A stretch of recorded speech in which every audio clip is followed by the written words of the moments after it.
Elder, what are we going to be talking about in our member segments? Tell me about it. Yes. So to that point, again, I being in the games industry and games education and media, I have been aware of Twitch as a platform, and been very interested in it for some time now, and have often toyed with the idea of having a Twitch stream for various things, and just have never really been that motivated to kind of move on it. I've done some research here and there. And then I was on, on there's a tabletop simulator group, Discord group, where I, look for pickup games. I think it's TTS Club on Discord. And I noticed this one young woman who was actually scheduling games, right? And it looked like she had a pretty full schedule, and I was like, that seems interesting. And I, clicked on her profile, and then I noticed that she had a Twitch stream tag. And I was like, okay. So then I went to her Twitch stream, and then I light bulb went off, and I saw that she was streaming her tabletop simulator sessions that she was scheduling on her Twitch feed, and started watching some of the games there. Again, a lot of lighter style games, not really the games that I like to play. And then when I went to Twitch, I noticed that there are people streaming tabletop simulator, but not like typically the games we play, the media Euro games that I've mostly been playing, the Tekenu's and, Bonfire and stuff like that. Right. Right. So I saw first, there's an opportunity here. I'm sure people would want to see these type of games. But what I instantly thought was this idea of other types of games that lead to more story, right? And I'm always thinking about kind of entertainment and media and storytelling, and how you can use new digital tools to create these types of forms. And the idea that popped into my head immediately was this idea of paying. Well, first I was thinking about playing like a game with like multiple episodes, help me with this time. Episodic. an episodic game, yes. Or like a campaign game. Sure.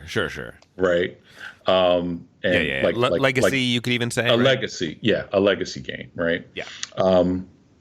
And that a story unfolds typically in these games. And wouldn't that be interesting to see an episodic form where a group of people got together and played this game over a certain amount of time, and you got to watch as a spectator or a viewer how this story kind of unfolds, right? Yes. The idea of adding LARPing to it,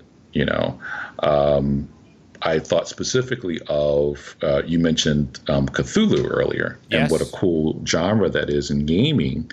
And, the creatures and just the whole idea of Cthulhu,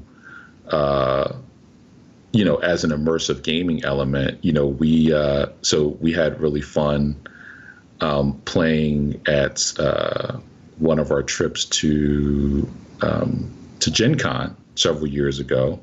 Me, you, and Trey played this very interesting Cthulhu LARP where it was like a mashup of the Titanic and Cthulhu. Wasn't that fantastic? That was fantastic. Oh my God. How immersive that was, right? They by the way, they are listeners. That was the MU Skulls put that on.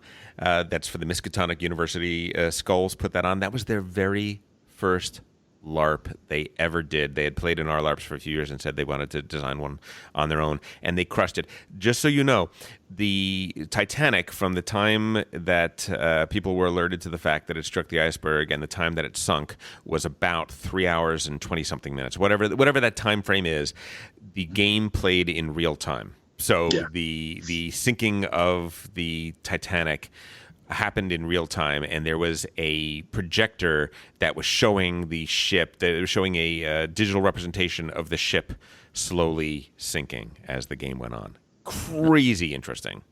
Yeah. Yeah. And again, wouldn't that be interesting, Oh, as a piece of content for people to watch, to see that whole thing unfold, right? yes. So my idea was, let's do pandemic. I know there's a pandemic Cthulhu, right? Yes. And what if I got a group of like black comedians, like improv comedians, Oh my God. to play the roles of these different characters, right? And try not to go insane playing pandemic Cthulhu and defeat the elder gods. And like, wouldn't that be like a cool episode or series to watch? And Yeah, like, you're doing Lovecraft Country. You're doing a sort of a home baked Lovecraft Country. That's amazing. exactly. And I love the idea of, like in Tabletop Simulator, there's this interesting aspect that I've noticed where you can, you have camera control, right? So you can move the camera down and get these really, really tight shots of the pieces, like right there on the board. So you could start creating, like, if again, miniatures versus standees, right? But if you can imagine having these little standees on a spot on the board and getting down there and having the characters be voiced and almost kind of setting up shots, just an interesting new format, I think, of storytelling and media that we haven't really seen, that I think could be really interesting. And there's like, just literally, this is just one concept out of literally thousands of things that you could do. And again, I know you're a big fan of LARPing and of screenwriting, and kind of incorporating those two talents, the amazing, work that you did on the Game of Thrones LARPs at Gen Con, like just taking some of that storytelling genius and infusing that into some type of game that would be streamed, I think could be really, really interesting. You're going to have to say that last part again, because everyone was laughing after you said the word genius.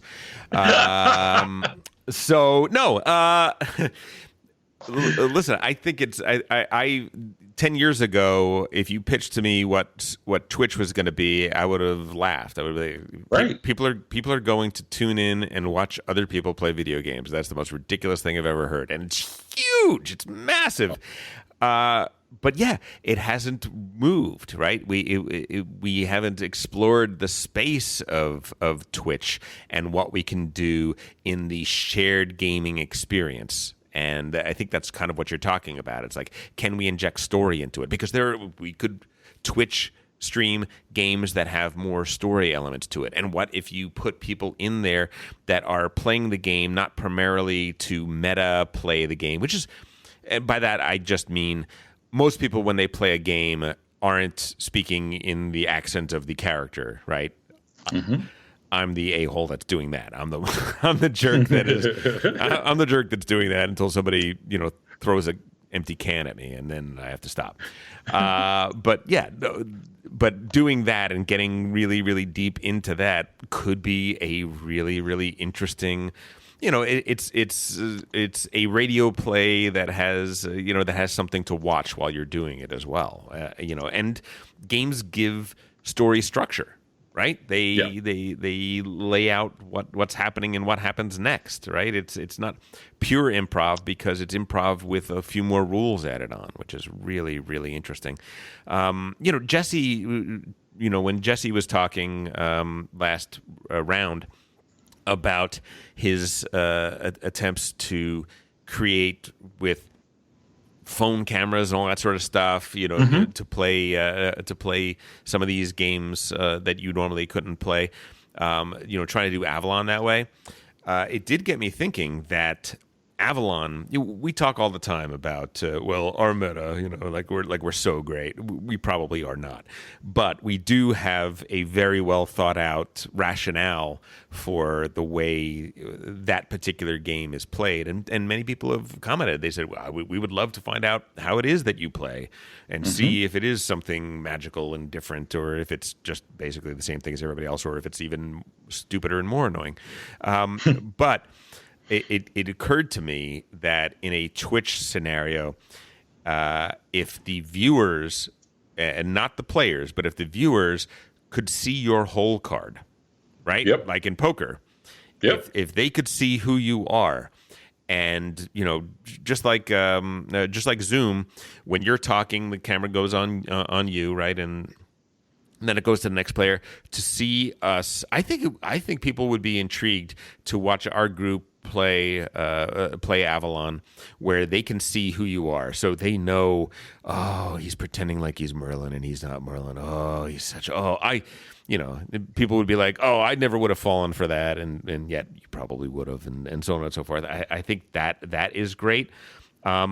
Pandemic, it's interesting that you brought up Pandemic, because when you told me that this was going to be the segment, I was thinking about Pandemic, because Pandemic Legacy, I haven't played the second edition yet, but Pandemic Legacy first edition was so mind-blowing and so immersive and so amazing, such an incredible game, and did have segments, right? You could do episodes of that game, which was incredible.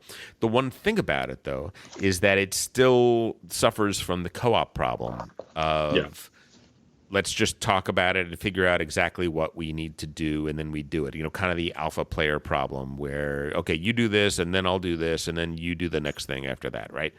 Right. And so I was thinking, well, how do you, like, if you're dramatizing that, that's not the most interesting way to play that game, right? The most interesting way to play that game would be that when one person's turn is going, nobody else can talk, really, to some degree, or something like that, or a limited amount of communication. That's going to make the game harder. But then again, so then I start thinking about games like Hanabi. Hanabi is a game in which communication difficulty is built into the game. A lot of party games, by the way, have that as well. Party games will be like, well, okay, it's taboo. You want to get this person to say this word. The only thing is here are the 8 words you cannot say, right? Right. The communication barriers. That's what the games are creating. What Hanabi does is it has a chit economy where you have, I have 4 tokens. And if I spend one of these tokens, I can tell you something.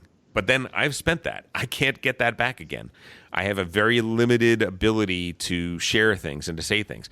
If we added that into Pandemic Legacy or into a Pandemic game, where in order to communicate, we're spending our I have only 10 things I can communicate. And fitting it into the Pandemic Legacy, where people are traveling all around the world, you get on the radio and you're, this is it. This is my communication for the day. I'm telling you, hey, do this. First of all, I think that might make the game even better if you can balance it, because the game's already tough and it kind of relies on communication the way it's balanced currently. But being able to do it that way could make for something very interesting and very dramatic. It's kind of interesting. Yeah. Yeah, and also it makes me think about, again, incorporating this LARPing element, where what if the decisions or how you handle the choices that you make are very based on you playing your character, or you LARPing your character effectively. Yeah. Exactly. Yeah, and I'm not a big dudes on a map guy, right? I just confessed how miniatures send me in the wrong direction. They reduce my enthusiasm. That said, if we were LARPing it, I could get way into dudes on a map, right? A game like Nemesis, right, where you're hunting the aliens on your derelict spaceship or something along those lines. I'm all in. I could totally get into that. I think my problem with those games, really, when it comes right down to it, my problem with those types of games is that I want them to be role-playing experiences, and they're not role-playing enough. So by creating that, by making that, essentially what we're talking about is somewhat of a new form, right? Yeah, absolutely. And again, the other point is this idea of basically Tabletop Simulator and Twitch making analog board games into video games or digital games to a certain degree, right? Yes. Because I feel like it's way more effective and essentially easier, right? Yeah. To use tabletop simulators, camera and possibly even physics to to showcase what you're doing on the board. Oh yeah. It's just visually way more appealing than if you tried to do this in real life with, say your the camera on your phone and trying to film stuff that's on a tabletop. Exactly. And Yeah. you were mentioning that you could also you were talking about dice games with regard to that. That was really interesting to me. Can you go into that Yeah. for a second? Sure. Like, again, I think I'm just always thinking about what would be interesting. And you mentioned poker earlier, Yes, right? So yes. what would be interesting type of games to watch, right? As spectator games. And it's so much about the format too. Like you mentioned before, poker was pretty boring to watch until you could see the whole cards. Exactly. Right? Yeah. But in terms of dice, again, just think about how many times you've played dice games and somebody makes a roll and everybody around the table screams and just goes crazy, right? Because, oh man, they rolled all sixes, or they rolled that one, just by one pip, they rolled that number that they needed to win that particular battle, and it changes the course of the whole game. Yeah. Those are really interesting, I think, moments that, again, essentially the Twitch platform is about having interesting moments to watch and gameplay that people are playing. And this, I just feel like it opens it up. Oh yeah. No, to a whole another aspect of that. Yeah, when you go into a casino and you go into the poker room, it is a chapel. It is dead silent. Yep. When you go to the craps table, you're in the club. It is mayhem. People are screaming. I could stand at a craps table and not even bet and just get tremendous entertainment for a long time. It's a good point. I didn't really think about that. So what games would you want to like let's name 3 games that we haven't already mentioned that might be really fun to explore in this new medium that you're creating.